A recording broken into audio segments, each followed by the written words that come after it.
Hello, I'm Matt Peterson here for Eurasia Group, and I'm here with Basharat, an opinion editor for the New York Times who has written a wonderful new book here, A Question of Order, India, Turkey, and the Return of Strongmen.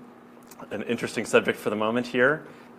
So the book is about the stories, the political histories of two of the most important stories in the world right now, India and Turkey, and the rise of Erdogan in Turkey and Modi in India. Correct. You've chosen to call them strongmen. It's a loaded term. These are both democratically elected leaders. So Right. why is that the right word to describe these guys? Well, I think, they are definitely democratically elected. I mean, they came to power after elections. But the term strongmen I'm using to give this connotation of elected autocrats. These are men who have participated in the democratic process, but they don't have much, they don't think much of the values that come with a liberal democracy.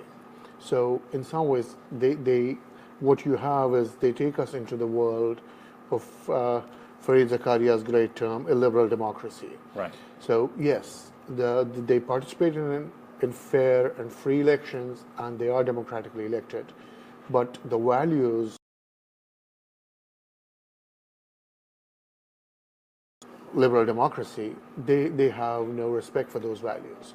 So whether it comes to rule of law, tolerance for minorities, tolerance for dissent, and respect for institutions, these are men who don't really think much of those things. And the strongman phrase essentially also comes about through this point in their lives when they declare themselves as the option. I am the man who will, when Prime Minister Modi was campaigning for the Prime Minister's job in India, he used a famous phrase which is called, when he said, only a man with a 56-inch chest can solve the problems of this country. Right. And there is invariably, it's like we saw with Putin, you see that with Erdogan, you see that with Modi. These are men who bring a very physical aspect to their politics. There is this, strong physical presence, the use of the voice, the booming oratory, and then this disdain for,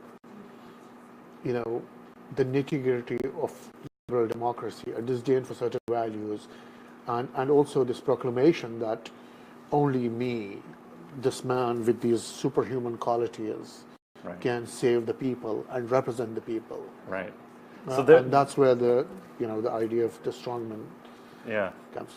These two, you talked about their physical presence, and they've had quite strong physical effects on the countries. Right. One of the most interesting things you do in the book is you go and you talk to a lot of people who are present in a lot of these big political events that we've heard about through the years and that have suffered quite a bit for them. So what has the rise of Modi and of Erdogan, what has it meant for their opponents in these countries? What does it actually mean to live under a strongman in these countries? I mean, the two countries are somewhat different, but it's a difficult life if you're on the wrong side of a strongman. Unlike a classical liberal democracy, you could be a critic, you could be a dissenter, you could write, the most, the sharpest critique of their policies or their persona or the decisions they make, and you don't have to look over your shoulder. A newspaper in the United States, even the Times today, in the age of Trump, he keeps saying failing New York Times. Right. But an editor or a reporter at the Times doesn't live with the sense of I can be attacked tomorrow, there can be physical danger. Right. Or somebody will come and try to, barge into the Times building. So subscriptions for the New York Times are booming, right? Boomed. But that's not true in India or maybe not in India, but certainly not in Turkey. But what you see in the world of strongmen elsewhere, in the question of Modi or Erdogan, Erdogan completely decimated the Turkish press. Right. I mean, there was a Kurdish newspaper, and he had this brutal campaign against the Kurds in the southeast of Turkey. And a very well-known Kurdish newspaper, Özgür Gündem, they were under serious pressure. Various Turkish journalists and very well-regarded editors and writers started a campaign saying, we will work as a guest editor for a day as an act of solidarity. And all of those people who even worked as a guest editor for a day at this Kurdish newspaper, an overwhelming majority of them had cases filed against them, and many of them were thrown into prison. Yeah. And then there were newspapers from other political groups who were opposed to Erdogan. The Gulen sect had its newspapers and television channels. They were all shut down. But even the old opposition party, the Kemalist groups, Cumhuriyet is an old Kemalist newspaper and a very well-regarded institution in Turkish life. Their former editor, Can Dündar, came under attack. He had various cases against him. He appeared in a court in Istanbul, and a gunman came and tried to shoot him. He's in exile now. He had to leave his job. Yeah. Several other of his colleagues after him were taken and thrown into prison. Even a journalist who represented Reporters Without Borders was arrested and thrown into prison. In the Indian case, it works slightly differently. You will have this kind of coercion towards the peripheries. Like there are newspapers in Kashmir, the Indian-administered part of the country of Kashmir, where there were police raids, newspapers were seized, the offices were shut down for months on end. And you have central India. There's an area where you have Maoist insurgency called Chhattisgarh. Journalists and newspaper owners there have been under tremendous pressure and have faced both arrest and physical violence. But in the center, in the big cities, say in Bombay or New Delhi,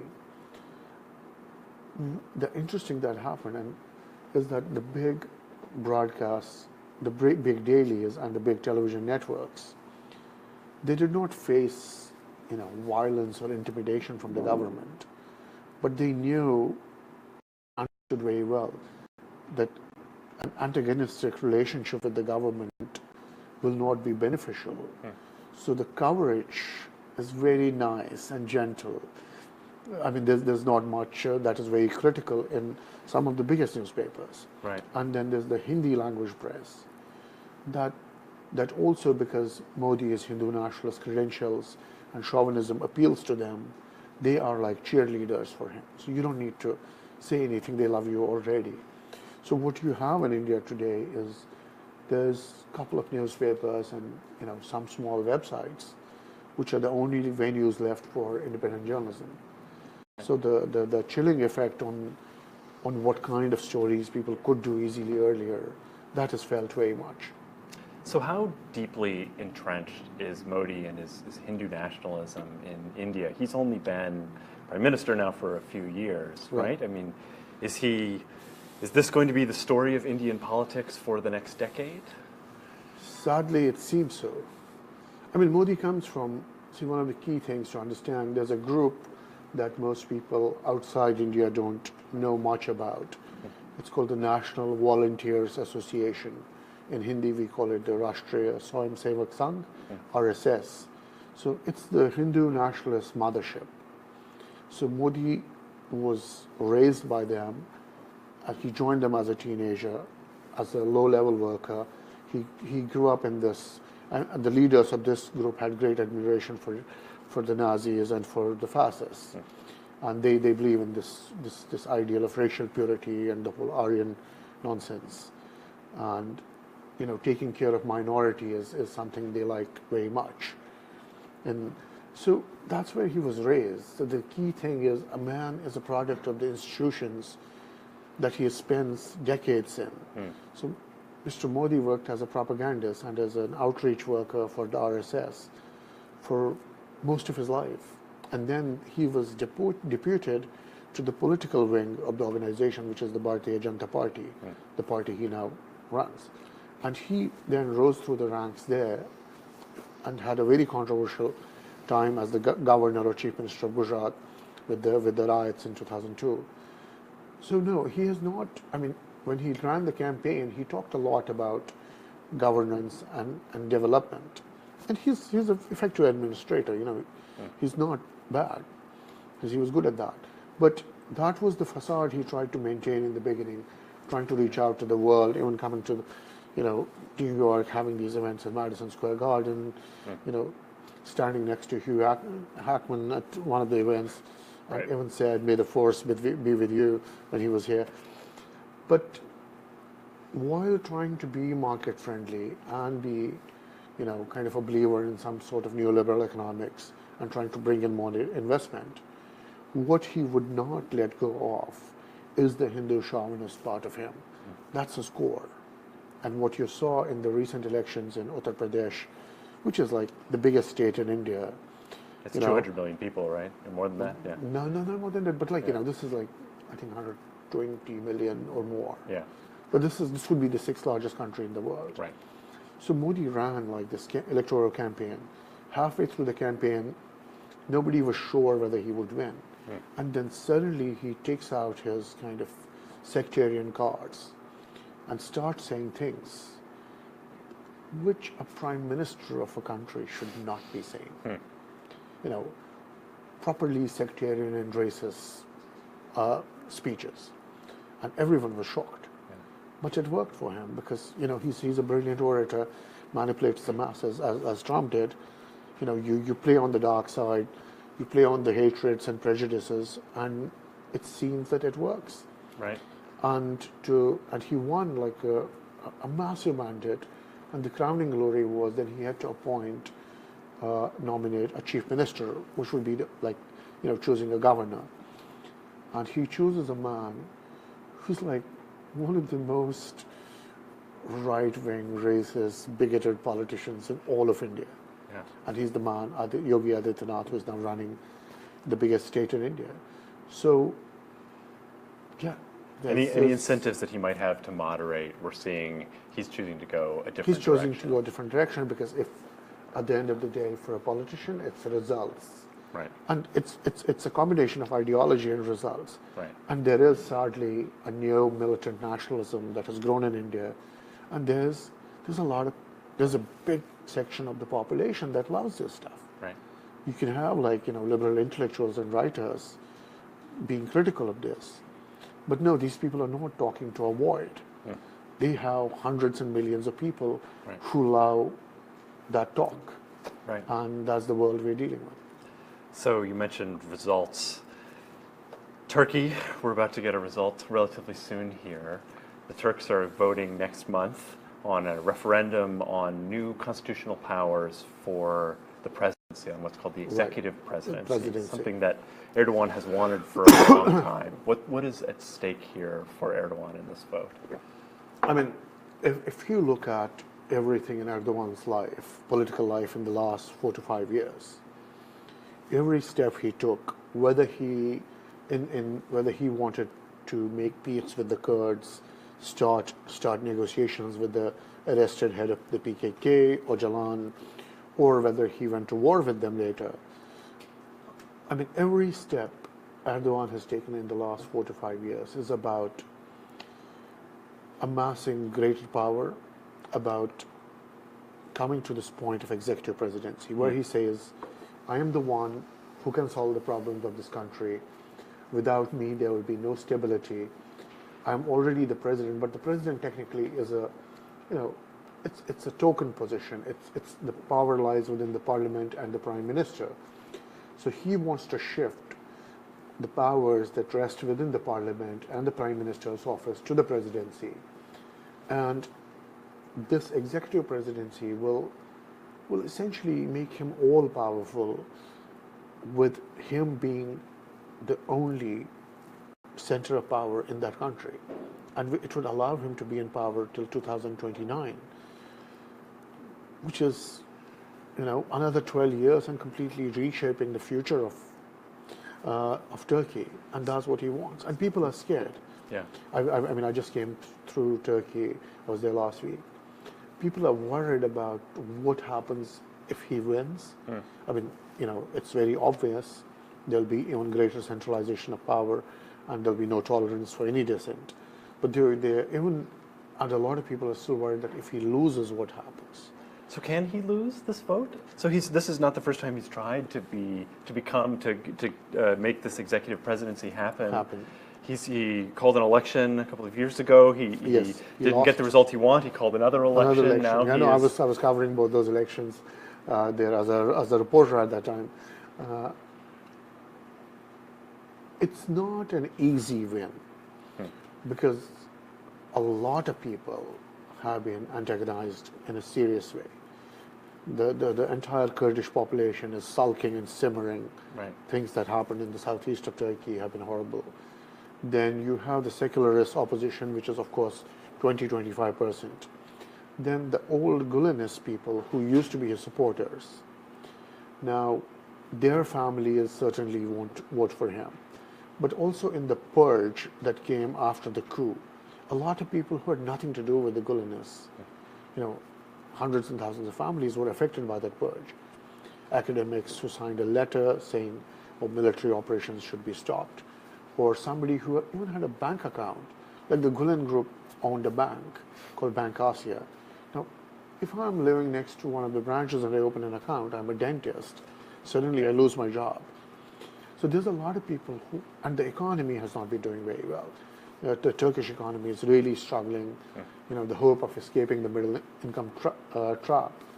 Those hopes are sort of gone at the moment, and the sense of you don't know what's going to come tomorrow is not very good for the markets. Right. So there's a lot of people who are worried that the way he is going might not be best for both for their political, spiritual, and economic health. So this is the one time when you could feel in Istanbul that, look, it's not a guaranteed win. He might scrape through because, he still has a big chunk of the population behind him.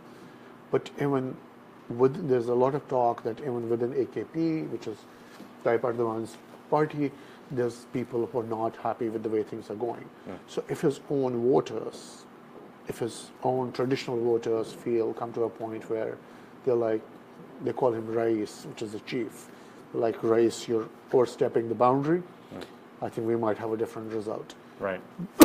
But if he loses, what comes after that and how would that play out?